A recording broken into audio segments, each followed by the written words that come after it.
My best friend from childhood invited me to her wedding but forgot to assign me a seat. I spent the night alone in a separate room. My childhood best friend, 23 female, got married this weekend and I was so excited to be there to support her on her big day. I'm a chocolatier, so the bride asked me if I could create the wedding favors and dessert table. I was ecstatic to help with the wedding and went above and beyond to create a gorgeous table that was a huge hit on the day. I was told early on that the wedding was over budget and to keep costs low, my boyfriend was not invited. I was extremely understanding and even reduced my rates for the suite table as my present to the couple. A couple weeks later, after reviewing the guest list, the bride informed me that my boyfriend could come as my +1, but if he did, I would be moved from the head table. My boyfriend is a wedding photographer and is looking to build his videography portfolio. Knowing that the couple didn't have a videographer, he offered to film a professional wedding video free of charge. The bride was ecstatic and offered to move us to the vendor table so that we could network with the other vendors. We loved the idea and it was confirmed that we would be sitting with the vendors. The day of the wedding, we arrived 4 hours early to help with the event. My boyfriend spent the time filming while I set up the dessert table and helped the event coordinator set the dinner tables. After the ceremony, guests were moved to the cocktail room while the original room was converted into the room for the reception. While helping convert the room, I noticed that our names were not on the seating chart. I asked the event coordinator where we would be sitting and she said, "Good question," and left to find out. She came back to say that there was no vendor table and that if we were staying for dinner, my boyfriend and I would have to sit in a separate room as we were not on the list. The room was closed off from the reception, so we couldn't hear or see anything, let alone talk to anybody.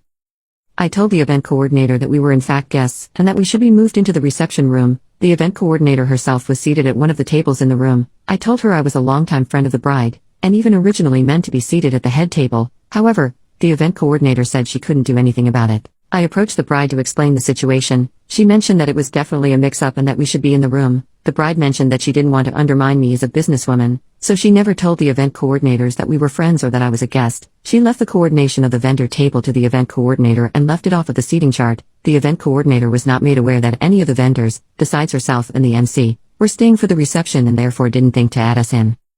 Although I understand the mix-up, the bride did nothing to get us moved to the main room. My boyfriend and I were cut off from the reception with no one to speak to, no way to see or hear, and even had to ask to be fed. As a result, I missed the entire wedding and spent the majority of the evening crying in the bathroom waiting to move the dessert table into the main room after dinner so that we could leave. My boyfriend continued to film everything as he was committed to getting a beautiful video for his portfolio. The next morning I emailed the bride about the experience. She apologized profusely and said she was scatterbrained on the day and didn't think to do anything about it. She feels extremely guilty and would still like to be friends. I would like to forgive her, but I am still extremely hurt.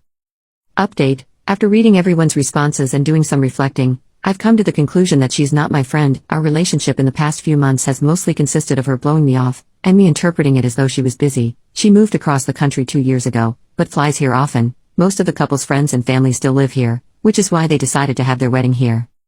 Every time she's come to visit, we've tried to make plans, which would end with me being blown off. The excuse was always that some last-minute thing came up, which is why she didn't have time to see me. She called me months before her engagement party to let me know that I would be invited to it, but I was never actually invited. I responded to pictures of it online, just saying, "Gorgeous," and she explained that I wasn't invited because her mill planned it and didn't know her friends. Moral of the story: the only time I've seen her within the past year was to do a free tasting for her wedding after she mentioned that she would not finalize her order without a tasting. We had plans to meet up the same week of the tasting, which she blew. I reread her apologetic email and interpreted it differently the second time. The email mainly followed the structure of, "Excuse, but that's not an excuse." In one section, she wrote that although she would still like to be friends, she understands that I may not want to and that's fine. To me it seemed as though she was saying she wouldn't care if we were to no longer be friends. At the end of the email she added, "P.S. We would still like the video," despite making it a point prior to the wedding to let my boyfriend, and I know that she couldn't care less about the wedding video.